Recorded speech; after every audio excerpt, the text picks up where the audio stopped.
Hello friends, welcome to Divine Miracles. आइए हम अपनी किताब ईश्वर के साथ बातचीत में आगे बढ़ते हैं। लेखक कहते हैं, संबंधों के बारे में इतनी समझ मुझ में कब आएगी कि मैं सहज रूप से रह सकूं। क्या कोई ऐसा तरीका है जिससे संबंधों में खुश रहा जा सके? उनमें लगातार चुनौतियां आते रहना क्या ज़रूरी है? ईश्वर कहते हैं, संबंधों के बारे में मैं तुम्हें कुछ भी सिखाने की कोई आवश्यकता नहीं है। तुम वही करते रहो जो तुम पहले से जानते हो। संबंधों में खुश रहने का एक तरीका है और वह यह है कि संबंधों को तुम उस उद्देश्य के लिए प्रयोग करो जिस उद्देश्य के लिए वे बने हैं, ना कि उस उद्देश्य के लिए जो कि तुमने अपने मन में सोचा होता है। संबंध लगातार चुनौतियाँ देते रहते हैं। वे लगातार तुम्हारा आह्वान करते रहते हैं कि तुम सृजन करो, अभिव्यक्त करो और अपनी उच्च से उच्चतर अवस्थाओं को, महान से महानतर दृष्टिकोणों को और अधिक से अधिक शोभायुक्त स्वरूप को अनुभव करो। यह कार्य तुम संबंधों के अलावा अधिक शीघ्रता से, अधिक प्रभावी रूप से और शुद्धता से कहीं और नहीं कर सकते। सच तो यह है कि संबंधों के बिना तुम यह सब कर ही नहीं सकते। लोगों, स्थानों और घटनाओं के साथ तुम्हारा संबंध ही तो है जिससे कि तुम इस संसार में अपना अस्तित्व रख पाते हो। एक पहचान के रूप में, परिचितों की एक संख्या के रूप में। याद रखो, इन सब को हटा दो तो समझो कि तुम हो ही नहीं। जो कुछ तुम हो वह केवल दूसरों के साथ संबंध से ही हो, वरना नहीं है। ऐसा ही है यह संबंधों का संसार, लेकिन यह उस संसार से भिन्न है जहाँ मैं रहता हूँ, क्योंकि वह संसार तो निरपेक्ष संसार है। जब तुम इस बात को समझ लोगे, जब तुम इसे गहराई से ग्रहण कर लोगे, तब तुम अपनी अंतः प्रज्ञा के साथ अपने प्रत्येक अनुभव में, प्रत्येक मानव व्यवहार में, विशेष रूप से मानवीय संबंधों में आनंदित रहने लगोगे, क्योंकि तब तुम उन्हें सर्वोच्च भाव में एक सृजनशील रूप में देख रहे होंगे। तब तुम देखोगे कि वे तुम्हें, जो तुम वास्तव में हो, उस रूप में रचने के लिए प्रयुक्त किए जा सकते हैं, प्रयुक्त किए जाने चाहिए और प्रयुक्त किए जा रहे हैं, भले ही तुम उनका ऐसा करना चाहते हो या न चाहते हो। तुम्हारी ये रचना तुम्हारी ही सजग कल्पना वाली एक भव्य कृति हो सकती है, या पूरी तरह इत्तेफाक से बन जाने वाली एक रूप आकृति। तुम ऐसा व्यक्ति होना चुन सकते हो जो कि या तो उस घटना के परिणाम से पैदा हुआ हो, या फिर ऐसा व्यक्ति होना जैसा होना तुमने चुना हो, या फिर जो घटित हुआ है उसके अनुसार होना चुन सकते हो।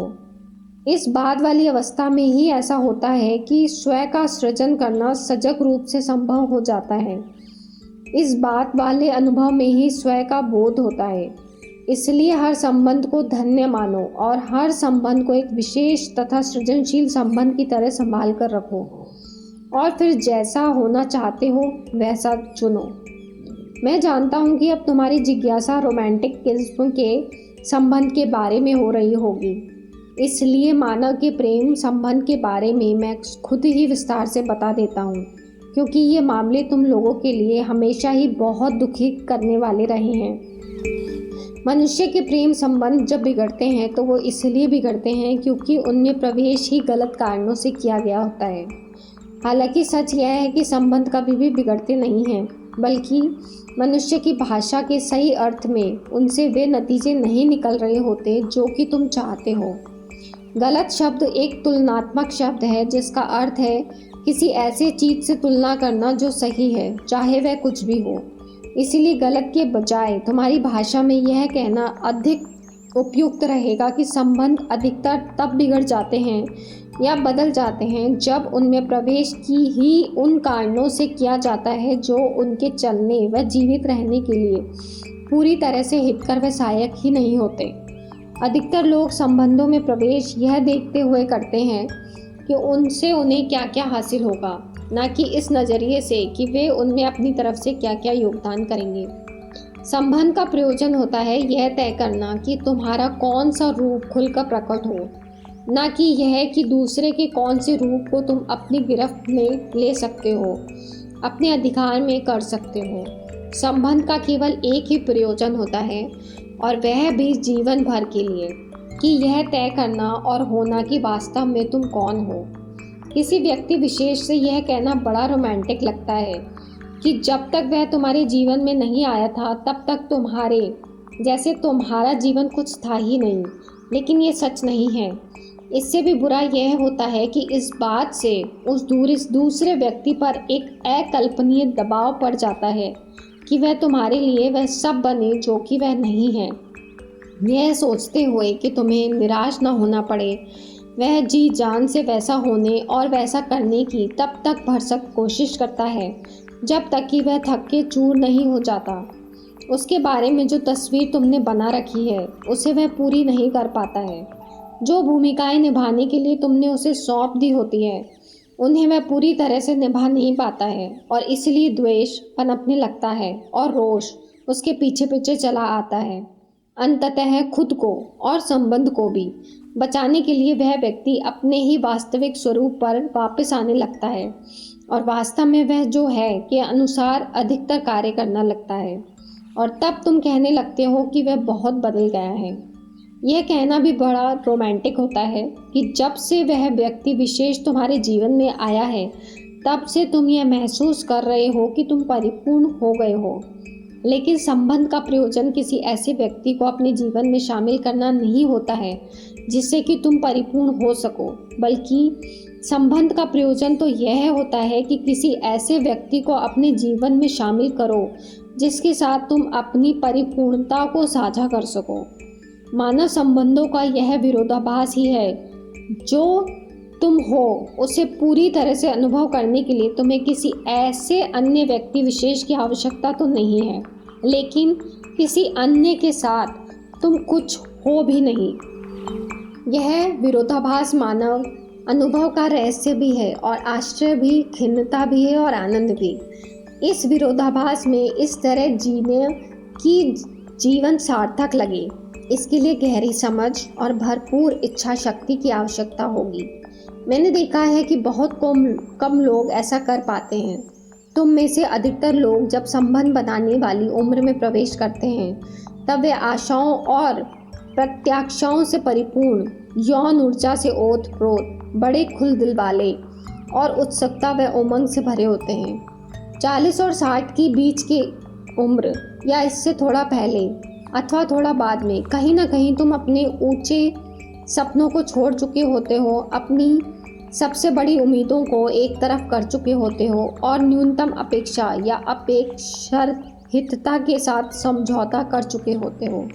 एक ऐसी भी समस्या है जो बिल्कुल बुनियादी है, बिल्कुल सीधी सादी है, लेकिन फिर भी दुर्भाग्य से गलत समझ ली गई है, और वह यह है कि तुम्हारा सबसे ऊंचा सपना, तुम्हारा सबसे बड़ा विचार, तुम्हारी सबसे प्रिय आशा स्वयं तुम्हारे साथ जुड़ी ना होकर उस प्रिय व्यक्ति के साथ जुड़ी होती है।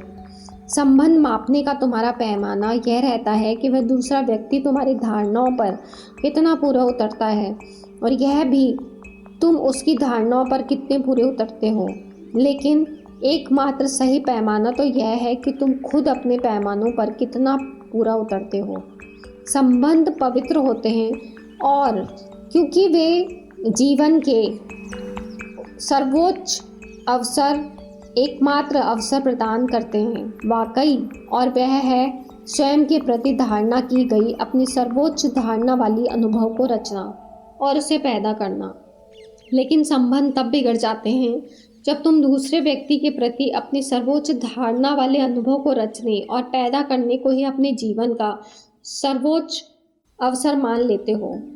संबंध में हर व्यक्ति को स्वयं के बारे में सोच विचार करने दो, जैसे वह स्वयं क्या हो रहा है, क्या कर रहा है, क्या पा रहा है, क्या चाह रहा है, क्या मांग रहा है, क्या दे रहा है, क्या तलाश कर रहा है, क्या रच रहा है और क्या अनुभव कर रहा है। तब सारे संबंध बहुत अच्छी तरह से अपना प्रयोजन पूरा करेंगे और संबंध के भागीदारों का प्रयोजन भी।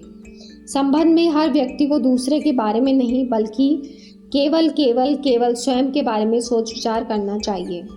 मेरी ये सीख तुम्हें अजीब लग सकती है क्योंकि तुम्हें तो यह बताया गया है कि सर्वोत्तम संबंध वहाँ होते हैं जहाँ हर कोई केवल दूसरे के बारे में सोचा करता है। लेकिन मेरा कहना है कि दूसरे पर अपनी नज़र रखना, दूसरे के बारे में ही सोच विचार करते रहना, यही तो है जो कि संबंध के बिगाड़ने का कारण बनता है। दूसरा क्या हो रहा है, वह क्या कर रहा है, वह क्या ले रहा है, वह क्या कह रहा है, क्या चाह रहा है, क्या मांग रहा है, वह क्या सोच रहा है, क्या अपेक्षा कर रहा है, क्या योजना बना रहा है। प्रबुद्ध व्यक्ति ये बात समझता है कि संबंध में इसका कोई महत्व नहीं होता है कि दूसरा क्या हो रहा है या क्या कर रहा है, क्या मांग रहा है।